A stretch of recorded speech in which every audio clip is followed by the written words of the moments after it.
নমস্কার বন্ধুরা, আজকে আবারও চলে এসেছি রান্নাঘরে। আর আজকে আমি নিয়ে এসেছি, দেখুন, আজকে চিকেন। তো আজকে আমি চিকেনটা একটু সুন্দর রসা কষা করে করবো, আর পুরোটাই বাটা মশলা দিয়ে করবো। এখানে দেখুন আমি বাটা মশলাই নিয়েছি, এখানে আদা রসুন, আর এখানে আছে পেঁয়াজ বেশ দুটো বড় সাইজের পেঁয়াজ নিয়েছি। আর এখানে নিয়েছি ইচ্ছে মতো কাঁচা লঙ্কা, যে যেমন ঝাল পছন্দ করবে সেই হিসাবে কাঁচা লঙ্কা। তো আমি এখানে নিজেদের পছন্দ মতো অনেকগুলো কাঁচা লঙ্কা নিয়েছি। টমেটো ছাড়া এখানে আমি সব শিলে বেটে নেব, আজকে সব শিলে বাটা মশলা দিয়ে রান্না হবে। আর এখানে নিয়েছি হাফ কিলোর মতো চিকেন, বেশ বড় বড় সাইজের চিকেন আছে, বড় বড় লেগ পিস আছে। আর আজকের হচ্ছে চিকেনে আমি এখানে দেব পেঁপে। এই যে দেখুন, এখানে বেশ মানে একটা সাইজের টুকরো টুকরো করে নিয়েছি। আর এখানে নিয়েছি দুটো আলু।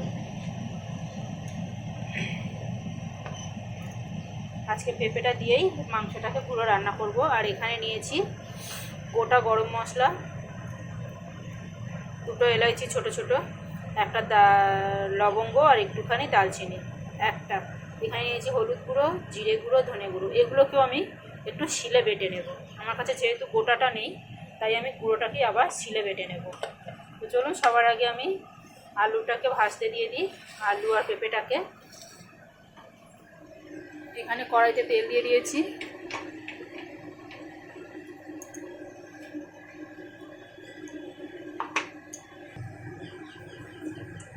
কড়াইতে দিয়ে দিলাম একটুখানি নুন।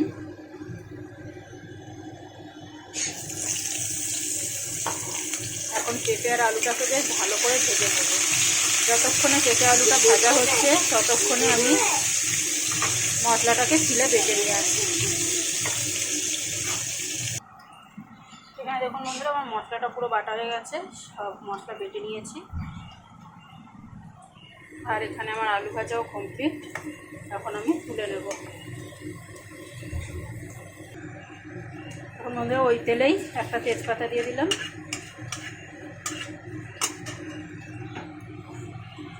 আর এখন বেটে রাখা মশলাটাও দিয়ে দিলাম।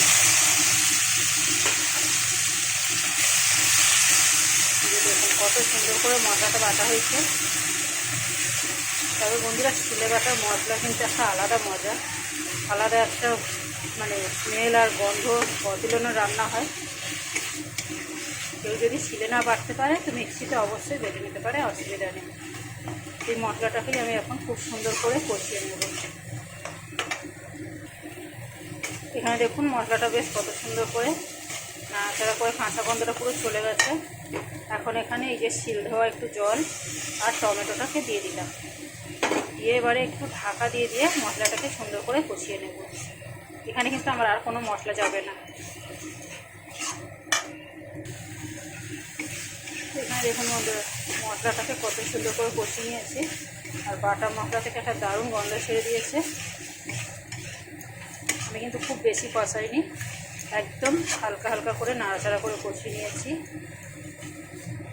কিছুটাক্ষণ ঢাকা দিয়েছিলাম।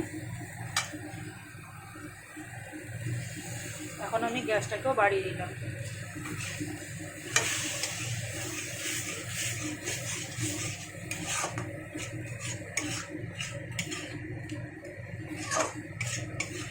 তো মশলাটা একদম পুরো কষানো হয়ে গেছে, আলাদা করে কোনো তেল ছাড়ার দরকার নেই। এবারে আমি চিকেনটাকে দিয়ে দিলাম। চিকেনটাকে দিয়ে বেশ মশলার সাথে খুব সুন্দর করে নাড়াচাড়া করে কষিয়ে নেব।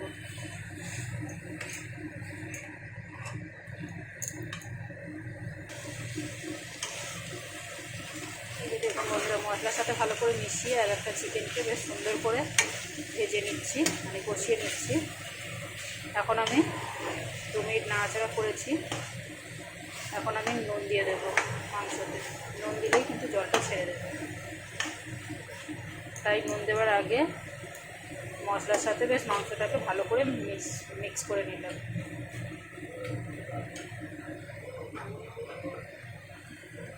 এখন পছন্দ মতো নুন দিয়ে দিই।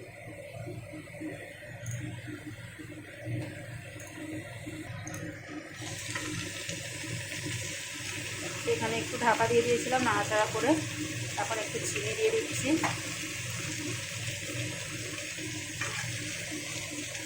আর এখানে দেখুন মাংস থেকে কিন্তু জল ও তেল ছেড়ে দিয়েছে। এখন আমি ভেজে রাখা আলুগুলো দিয়ে দিলাম। এখানে দেখুন মশলাটা এখন কত সুন্দর কষানো হয়ে গেছে। মাংসটাও কিন্তু খুব সুন্দর করে কষানো হয়েছে। এখন এই দুটোকে একসাথে করে নাড়াচাড়া করে জল দিয়ে দেবো। এই রান্নায় কিন্তু খুব বেশি সময় লাগে না, একদম ঝটপট রান্না হয়ে যায়।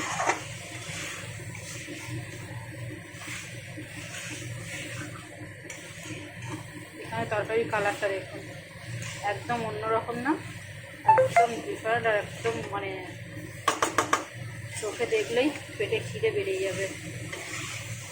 থেকে বেশি কিছু আর বলা যাবে না এই রেসিপি নিয়ে। দারুণ রেসিপি, যতক্ষণ না নিজেরা ট্রাই করবেন ততক্ষণ বুঝবেনই না। দেখুন বেশ অনেকক্ষণ নাড়াচাড়া করে নিয়েছি। এখন আমি একটু জল দিয়ে দেবো।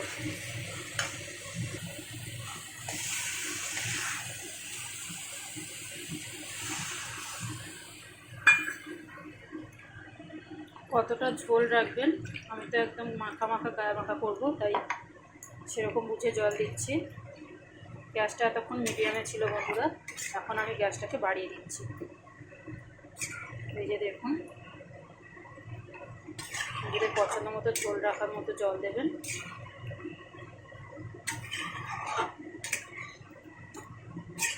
এখন আমি এখানে ঢাকা দিয়ে সেদ্ধ হতে দেব। নামাবার আগে 2-4টে কাঁচা লঙ্কা আর একটু ধনেপাতা দিয়ে নামিয়ে নেব।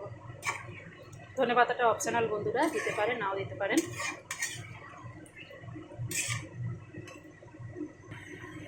তো এখানে দেখুন বন্ধুরা আমার চিকেনটা কিন্তু পুরোপুরি কমপ্লিট। এই যে দেখুন লেগ পিস পুরো ছেড়ে গেছে।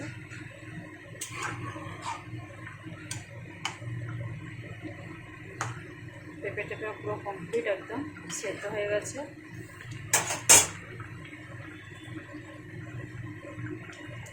এখন এখানে আমি কটা কাঁচা লঙ্কা দিয়ে দিচ্ছি, এই যে একটু টুকরো করে ভেঙে দিচ্ছি।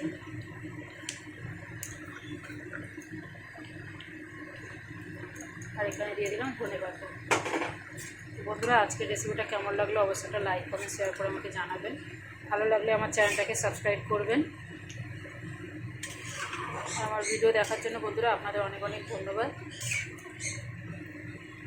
তো টাটা বন্ধুরা, আমি এই অবস্থাতেই নামিয়ে নেব। এই যে দেখুন এখানে কিন্তু খুব বেশি ঝোল নেই, একদম কষা কষা একটা হয়ে গেছে, গায়ে মাখা একটা রেসিপি। আমি আরও একটুখানটাই সামান্য ঢাকা দিয়ে রাখবো, গ্যাসটা অফ করে। টাটা বন্ধুরা।